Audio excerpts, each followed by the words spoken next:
O ministro do Supremo Tribunal Federal, Alexandre de Moraes, autorizou o ex-deputado federal Daniel Silveira a realizar saídas temporárias da prisão para tratamento médico. Silveira está preso desde 2023, depois de ser condenado em 2022 a 8 anos e 9 meses de prisão por ameaças e incitação à violência contra ministros da Corte. Quem está aqui para nos ajudar a entender tudo é o seu advogado, Dr. Paulo Farias. Muito obrigado pelo tempo, Dr. Paulo Farias. Seja muito bem-vindo à Faroeste Brasileira. Qual é a situação do seu defendido, o ex-deputado Daniel Silveira? Por favor. Boa tarde, Gustavo Segré. É uma honra estar aqui. Deixa eu baixar o meu retorno. E toda a bancada aí maravilhosa que você tem aí, a sua audiência. Eu só quero fazer uma correção. O Daniel Silveira, ele não é condenado, ele é perseguido político, né? A condenação foi só uma cerejinha do bolo. Ele é o preso de estimação do Alexandre de Moraes, como muito bem sempre pontua a Ana Paula Henkel aí nos seus comentários. Então, a situação do Daniel Silveira, jurídica, é absolutamente insustentável. Desde antes, né? Esse aí a gente está falando agora da questão cirúrgica dele, da questão da situação dele atual, é preocupante, porque nós, muito antes da defesa, né, muito antes da cirurgia, já havíamos informado ao ministro e também à PGR que ele necessitaria de tratamento especial de fisioterapia, e aí nós pedimos a prisão domiciliar. E aí, de forma inesperada, e não foi pedido pela defesa, ele vem com essa de saída temporária. O que isso quer dizer? Isso quer dizer que ele permite ele sair do presídio até Petrópolis, fazer sessões de fisioterapia e retornar para o presídio. Isso é diário, segunda a segunda. Então, há um custo elevado, risco elevado, um sofrimento desnecessário, porque quem já fez cirurgia do porte que ele fez, que é reconstrução de menisco, tira músculo daqui, põe para ali, então é muito dolorido, é muito sofrível, né? E ele está, nesse momento, com cerca de 80% de imobilidade. Ele não consegue essa mobilidade, ou seja, só tem 20% de mobilidade. Então, a fisioterapia que foi negada por omissão, ele não apreciou. Ele simplesmente largou, deixou o Daniel à própria sorte, com febre, com riscos de trombose, de perder a perna, de dar uma infecção e ele ter que amputar a perna, ou seja, vários riscos, né? Mas felizmente, pelo menos ontem, ele já conseguiu fazer a primeira sessão de fisioterapia e hoje ele já fez uma de manhã. Ele está nesse momento saindo da sua residência lá em Petrópolis, mas só deixando claro que a residência é só para dar o tempo para ele fazer a segunda sessão de fisioterapia. E aí, terminou a sessão, ele tem que voltar e cerca de 90, o percurso ida e volta de Magé até o local da fisioterapia é cerca de 90 quilômetros. Então, tudo isso por dia, fora o custo que é elevado. E o que mais me deixa triste com isso, Segré, é que tudo isso poderia ter sido evitado se ele simplesmente respeitasse a lei e respeitasse o direito à saúde, que é o direito de todos, inclusive de quem está sob a tutela do Estado. Então, infelizmente, o Daniel está sob efeito de tortura. É isso que eu sempre venho denunciando.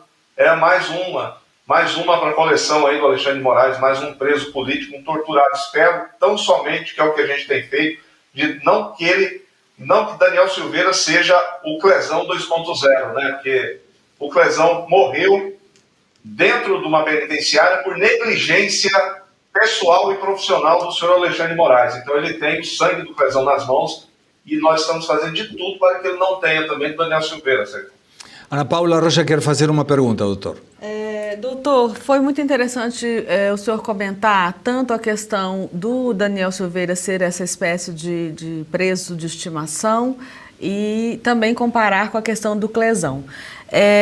O G1 menciona uma entrevista que foi dada no Fantástico pelo William Browder, que é aquele empresário, né, que trabalhou para que a lei Magnitsky existisse nos Estados Unidos em função do que aconteceu com o Sergei Magnitsky, que era seu advogado, e que passou por situações muito parecidas com essas que o senhor está nos narrando em relação ao Daniel Silveira, que, além de tudo, chegou a ser indultado, deveria estar livre, e também com o que aconteceu com Clesão. E nessa entrevista, a Globo, de forma perniciosa e capciosa, ela diz que o criador da lei está contra a aplicação da lei ao Alexandre de Moraes.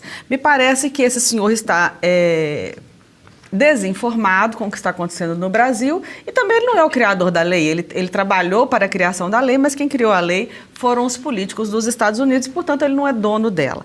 E aí é importante isso que o senhor trouxe, eu gostaria que o senhor explicasse com mais detalhes, que, por exemplo, o Magnitsky, ele ficou preso 11 meses, também ficou à própria sorte, sem cuidados médicos, e aí veio a óbito. E sofreu tortura e não tinha nem também tido o devido processo legal. Isso acontece também com mais pessoas, mas em especial com o Daniel Silveira e com o Clesão, que também chegou a óbito. Todos dois por negligência, falta de atendimento médico. Se não me engano, numa outra entrevista que o senhor deu, o senhor disse que parece que há um risco de... E aí é o que eu queria te perguntar. Também há um risco de infecção generalizada. Então, nós estamos tendo aí 2 casos que são similares ao que aconteceu com o Magnitsky na Rússia e que, portanto, configuram exatamente, além dos outros, essa questão da aplicação da lei Magnitsky ao Alexandre de Moraes. Aí eu queria ver os seus comentários sobre essas comparações, por favor. Ana Paula, boa tarde. Primeiro, a Globo, tudo que sai dali é questionável, né? Tem anos e anos que eu nem sei que canal que é. Mas o que esperar de uma fala dessas é realmente a falta de conhecimento, porque eu estive várias vezes nos Estados Unidos e as pessoas lá ficam chocadas, elas não têm essas informações. A Ana Paula sabe muito bem disso, a Ana Paula Henkel sabe muito bem disso, que ela mora lá, que as pessoas lá ficam abismadas com o que a gente fala, o que a gente conta. Ah, não, isso não é possível. Mas acontece isso, então assim... Essas pessoas de fora têm muito pouca informação que nós temos aqui.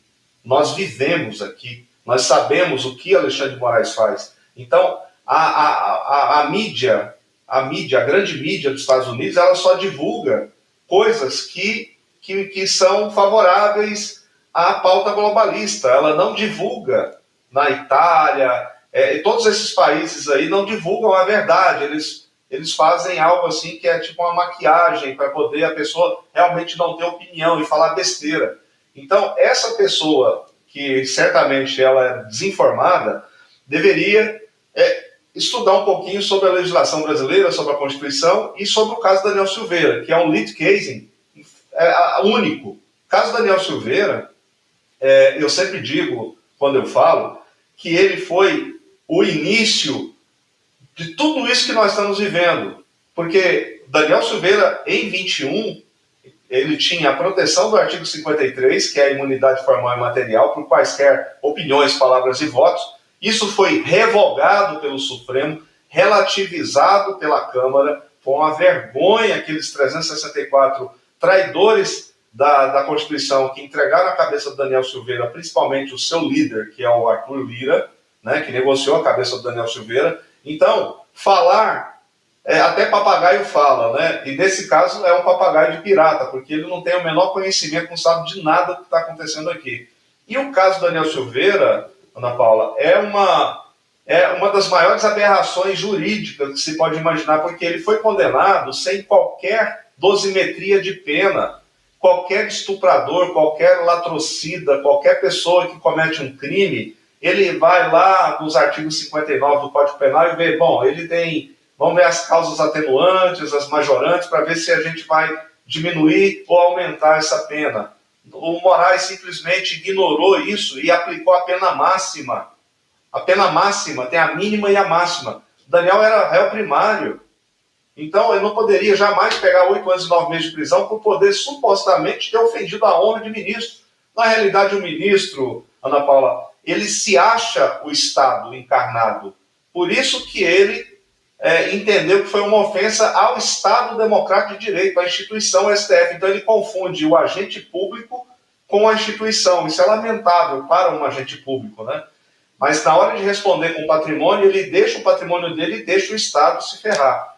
Mas o Daniel Silveira, eu sempre digo e reafirmo, foi a porta de abertura do inferno do 8 de janeiro, do 25 de dezembro, do 31 de janeiro, tudo. Tudo passou por esse caso do Daniel Silveira. Nós estamos hoje sofrendo tudo que há 3 anos o Daniel falou que, olha, hoje sou eu, amanhã será vocês. Marcelo Bella quer fazer uma pergunta. Doutor, primeiro, parabéns para o senhor continuar dessa forma tão litigante, né, defendendo uma causa perdida, porque Daniel Silveira hoje, como Daniel da Bíblia, está na cova dos leões, né? Somente um milagre pode salvar Daniel Silveira da prisão e da morte, porque estamos sob um regime ditatorial que exatamente emula os outros regimes. O sangue nas mãos do Clezão não está só no seu magistrado, mas está na mão de todos esses deputados e senadores que até hoje nada conseguiram fazer.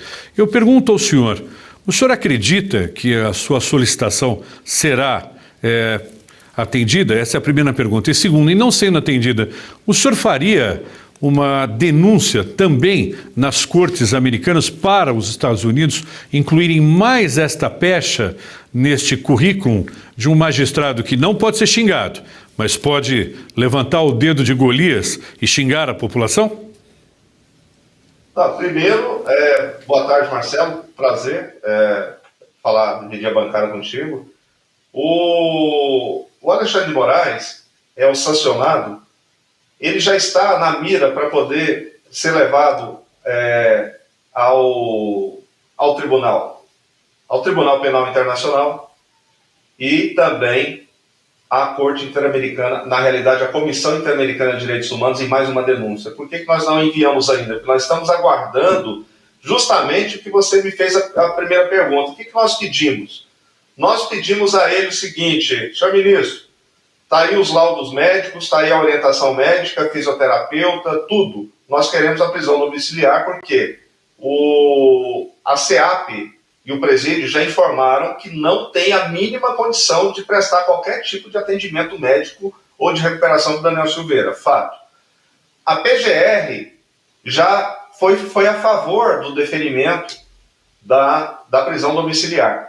Mas o senhor vem e me dá um pedido que nós não fizemos, que foi a saída temporária. Eu não pedi saída temporária. Nem eu, nem o Dr. Michael, que está na defesa. Nós não pedimos isso. Na linguagem jurídica, chama-se decisão extra petita. O juiz dá o que você não pede. Essa decisão é nula. Então nós fizemos os embargos infringentes ontem. Estamos reforçando agora, inclusive, com imagens de como é que o Daniel fica dentro do carro quando ele está sendo transportado, em cerca de 2 horas e meia, 3 horas dentro do carro com o joelho dobrado. E quem já fez essa cirurgia sabe que não pode ficar. E aí ele vai ter que decidir. Aí ele não pode, ele está desse jeito, ele tem que ficar com o joelho reto. Então ele está sofrendo muitas dores, porque inclusive teve que tirar pedaço de músculo de uma parte da perna para colocar para a reconstrução do joelho lá na parte. Eu não sou médico não, mas foi o que me informaram. Então, o que nós queremos é tão somente a prisão domiciliar. Ele está hoje basicamente numa domiciliar, só que ele tem que uma domiciliar fake, porque ele tem que voltar para Magé, correr todo esse risco e depois, no outro dia, fazer o mesmo trajeto. Porque qual a razão disso, se não o sofrimento?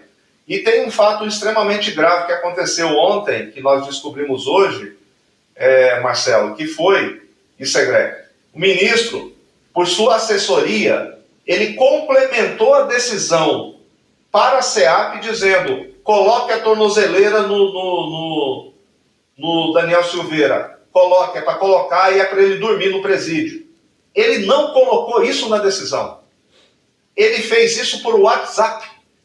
E a defesa não foi intimada, não houve nenhum ato oficial. Nós soubemos disso porque acessamos ao processo e vimos a certidão, o SEI aberto pela SEAP, dizendo assim: estamos cumprindo o complemento da ordem do ministro, que não foi dada uma ordem judicial. Foi uma uma informação por WhatsApp que foi sob efeito de ordem, e lá na SEAP eles têm que cumprir tudo que o ministro está fazendo. Então, mais um ato ilegal, não fomos comunicados, estarei oficiando a OAB para tomar providências a isso, porque é uma violação grave às prerrogativas da advocacia. Ana Paula, curtinho, por favor. Rapidamente, é estranho porque a execução penal não deveria estar sendo conduzida por ele, não é, doutor? Não é o Alexandre de Moraes que, após a condenação, fica dando essas autorizações ou não em relação ao cumprimento da pena. Isso é uma ilegalidade, mais uma ilegalidade do Alexandre de Moraes? Rapidamente, é uma ilegalidade patente, porque o ministro ele está com ingerência no sistema penal do Rio de Janeiro, porque ele tirou todas as funções da secretária e tirou as funções do diretor do presídio. Então, Moraes agora assumiu também a função de secretária da administração penitenciária e também de diretor do presídio. Por quê? Porque todo e qualquer ato de Daniel Silveira tem que ter autorização dele. Então, ele simplesmente está cumprindo mais uma função agora, que é de diretor do presídio, porque o diretor do presídio é que tinha essa autonomia, inclusive, para mandar o Daniel Silveira imediatamente ao hospital para fazer exames médicos no caso de uma infecção generalizada, que ele está correndo esse risco ainda hoje, Ana Paula. Muito obrigado, doutor, pelo tempo, pelos esclarecimentos. Desejamos que isso possa ser resolvido e que deixemos de ter um preço de estimação de um ministro da Corte Suprema em curto período de tempo. Muito obrigado. Eu que agradeço, Segrão. Obrigado a todos. Um abraço à audiência e estou à disposição. Obrigado.